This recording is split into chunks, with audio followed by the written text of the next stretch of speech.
আসসালামু আলাইকুম দর্শক শ্রোতা, কেমন আছেন সবাই? আলহামদুলিল্লাহ, আমিও ভালো আছি।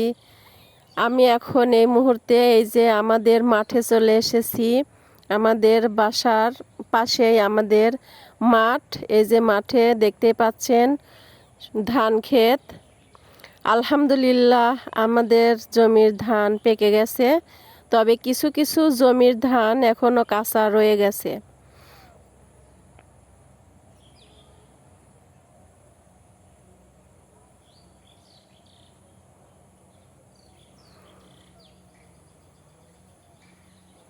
সবুজ শ্যামল শস্য ভরা এই মাঠ মনে করিয়ে দেয় শীতের আগমনী বার্তা।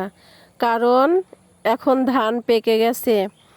নবান্নর ধান সব গৃহস্থের ঘরে ঘরে চলে আসবে। কৃষকের মনে মুখে হাসি ফুটবে। কারণ এই ধানগুলো যখন পাকে এবং যখন আমাদের ঘরে আসে, তখন আমাদের মনে অনেক আনন্দ, উৎসব এবং অনেক খুশি লাগে। কৃষকের ঘরে ফসল আসলেই কৃষকের মন খুশিতে ভরে যায়।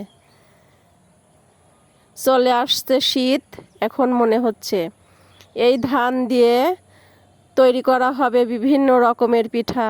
নতুন খেজুরের গুড় দিয়ে তৈরি হবে পিঠা, পায়েস, অনেক কিছু। শীতের দিনে সবার ঘরে ঘরে উৎসব শুরু হয়ে যাবে। এই যে ধান পেকে গেছে, এখন সবার ঘরে ঘরে ধান চলে আসবে ইনশাল্লাহ।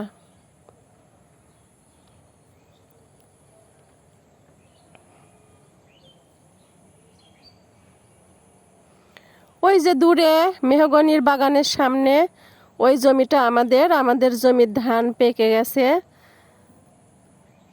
আগামীকাল আমাদের জমির ধান কাটা হবে। এখন এই যে জমির আল দিয়ে যাওয়া যায় না, একটু কাদা কাদা ভাব, এই জন্য আমি দূরে দাঁড়িয়ে ভিডিওটা করছি।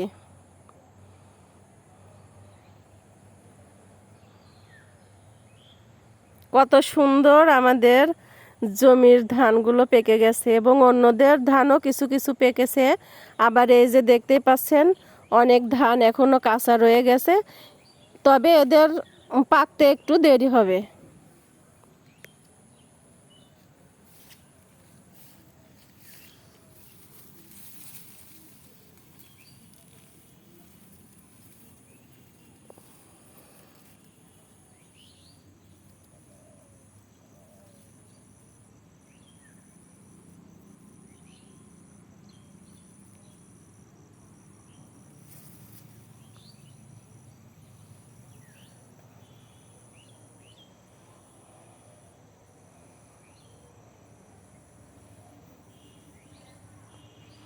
আমাদের মাঠের ধানের কি অবস্থা আপনাদের সামনে তুলে ধরলাম।